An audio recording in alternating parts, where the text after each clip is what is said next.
Welcome to today's presentation. I appreciate you sharing a little of your time to listen to what we at EAAA might tentatively call the current state of ecological thinking in Australia.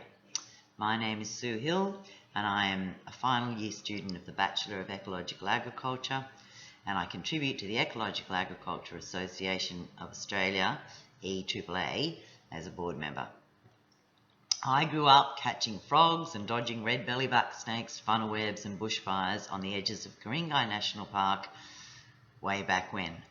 I was a fortunate Aussie kid, able to spend every school holiday slopping in my country cousins' dairies, chasing sheep, slipping down woolshed slides, or delivering milk off the back of a tabletop truck.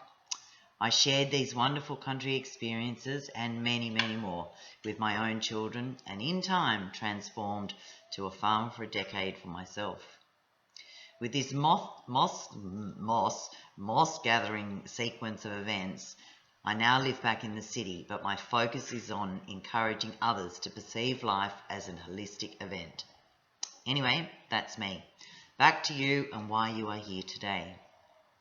Recently, in the dual role of student researcher and consultant to EAAA, commissioned by the EAAA President Kerry Cochrane, I surveyed a proportion of students, scholars and practitioners of and in ecological agriculture.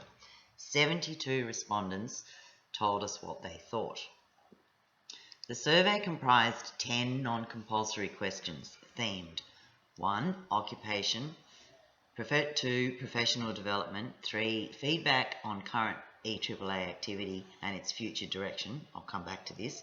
And the 4th theme gave respondents the opportunity to complete the survey anonymously, which 46%, just under half, did.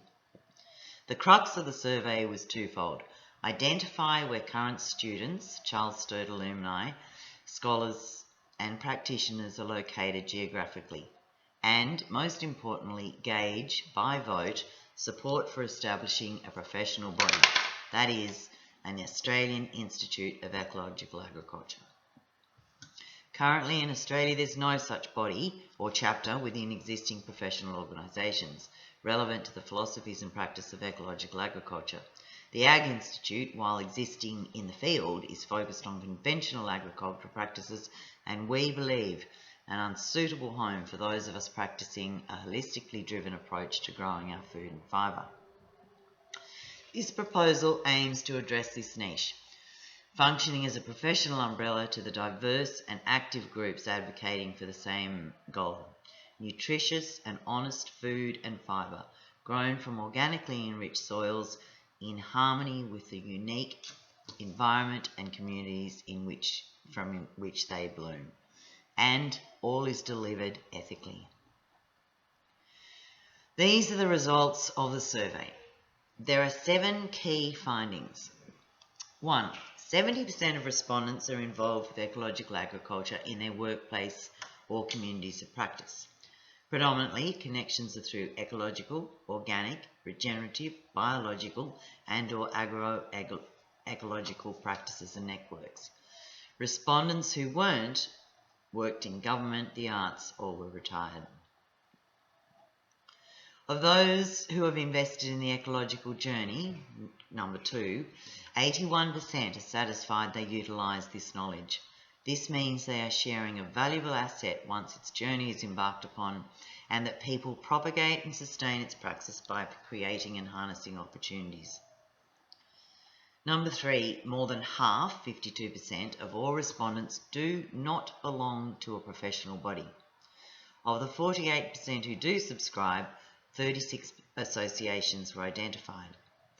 The more than half that do not subscribe, for example to the Ag Institute, this is because we feel the comments are because this is because the respondents feel that their current entities do not support their services, practices or philosophies, as they commented upon in the survey. On theme 3, 52% of respondents feel neutral about current EAAA services and activity. On the back of the last question, this reiterates the gaping hole in support services, education and resources. Number 5, with more than 65% identifying potential scope of an Australian Ecological Agriculture Institute or an Australian Institute of Ecological Agriculture, and by expressing ideas about what it might look like in form and function, there are plenty of expected benefits and policy debates ahead of us. That was question 5, loaded. Number 6, 80% of respondents rate the importance of belonging to a professional association highly or very highly. This is indicative once again of the vacuum that exists for ecological agriculturalists. They are wishing for a home to belong to. Number 7, the crux of this survey objective.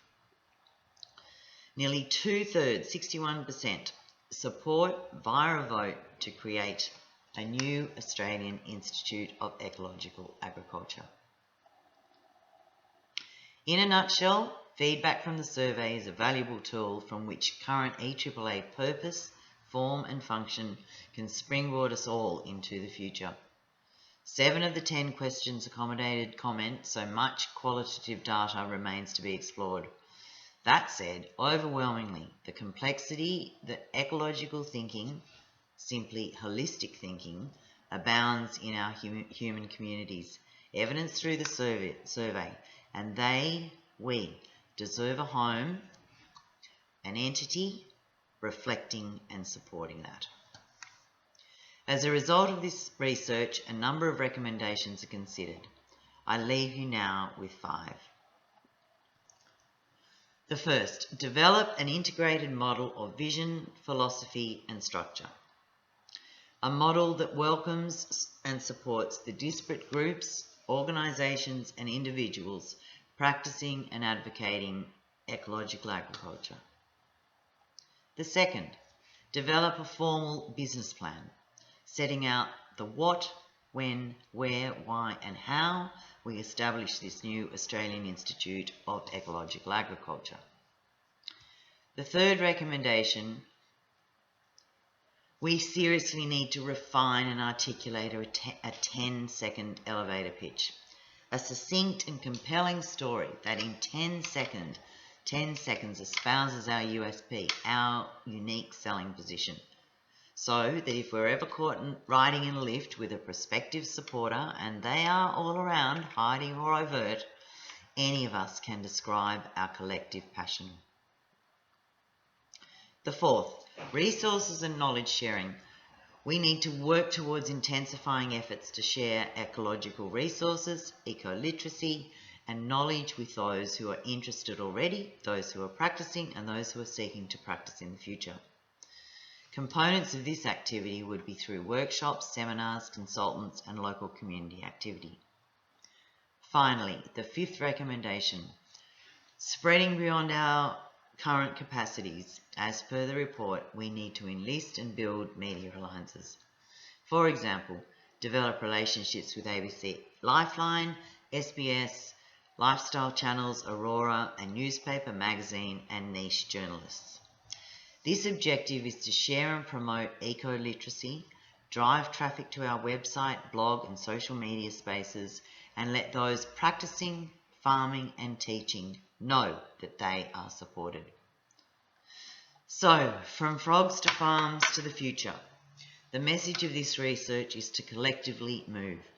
Move those who study, research, teach, and preach ecological thinking and ecological agriculture, ecological agricultural practice and philosophy. Move them, move all of us towards an ecologically sustainable future. Thank you for your time today.